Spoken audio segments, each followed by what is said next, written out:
반갑습니다. 내 가족의 사건처럼 하나하나 최선을 다하는 법무법인 이현입니다. 누구나 법적 문제가 생기면 심적으로나 경제적으로 큰 부담을 갖게 됩니다. 혼자서 해결해 보려 하겠지만 만족스러운 결과를 이끌어내기가 쉽지 않죠. 여러분의 정신적인 고통, 금전적인 어려움을 이해하며 이현의 법률 상담 시스템을 통해 도움을 드리고 있습니다. 의뢰인의 문제는 하나의 사건이 아니라 한 사람의 삶이라는 마음으로 면밀하게 분석하여 해결의 실마리를 찾아드리겠습니다. 자, 그럼 오늘의 주제인 상가임대차 보호법 권리금에 대하여 함께 알아볼까요? 부동산 업자나 건물주의 횡포로부터 영세 임차인들의 권리를 보호하고 과도한 임대료 인상을 막기 위해 제정된 법이 상가임대차 보호법인데요. 이는 상가 건물 임대차에 대해 민법에 대한 특례를 규정함으로써 국민 경제생활의 안정을 보장하기 위한 목적을 가지고 있습니다. 권리금은 영업하려는 사람이나 영업을 하는 사람이 영업시설과 비품, 거래처, 신용, 영업상의 노하우, 건물의 위치에 따른 영업상의 이점 등 유무형의 재산적 가치의 양도나 이용 대가로서 지급하는 금전을 말하는데요. 임대인은 임대차 기간이 끝나기 6개월 전부터 임대차가 종료되는 때까지는 임차인이 주선한 신규 임차인이 되려는 사람으로부터 권리금을 지급받는 것을 방해해서는 안 된다고 규정하고 있습니다.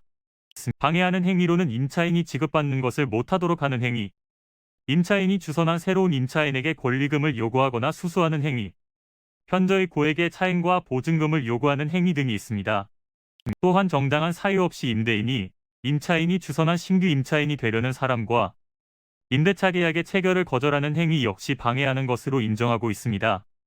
정당한 사유 없이 회수하는 것을 방해하여 손해를 발생하게 했다면 임대인이 그 손해를 배상할 책임을 가지게 되고 임대인은 임대차가 종료한 날부터 3년 이내에 손해배상 청구를 진행해야 합니다. 참고로 손해배상액은 새로 건물을 빌리려 했던 사람이 지급하기로 한 권리금과 임대차 종료 당시의 권리금 중 낮은 금액을 넘지 못한다고 규정하고 있습니다. 이는 간단히 분석될 문제가 아닌 경우들이 대부분이므로 꼭 법률적인 상담을 받아보는 것이 현명하다고 볼 수 있습니다. 그리고 가능한 한 긴 싸움이 되지 않도록 최대한 빠르게 조치를 취하는 것이 좋습니다. 미루면 미룰수록 사건에 대한 난이도가 높아질 수도 있기 때문이지요. 가벼운 병도 방치를 하면 상당히 무거운 병이 되듯이 이 또한 역시 사전에 바로잡으셔야만 간단한 조치로도 해결할 수 있는 가능성이 높아지는 것입니다. 여러분이 골머리를 앓고 계신 그 사안, 저희 법무법인 이현에게 알려주세요. 이현의 법률 상담 시스템을 통해 든든한 지원군이 되어드리겠습니다.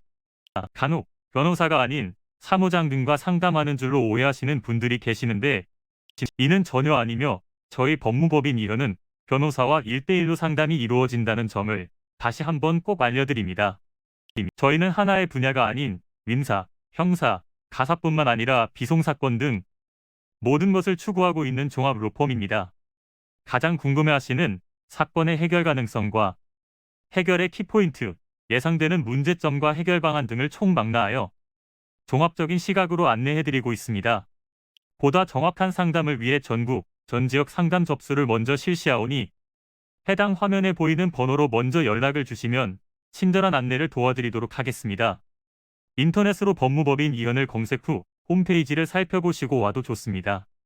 언제나 의뢰인이 처한 상황을 이해하며 그 입장에서 생각하겠습니다. 저희는 법무법인 이현이었습니다. 감사합니다.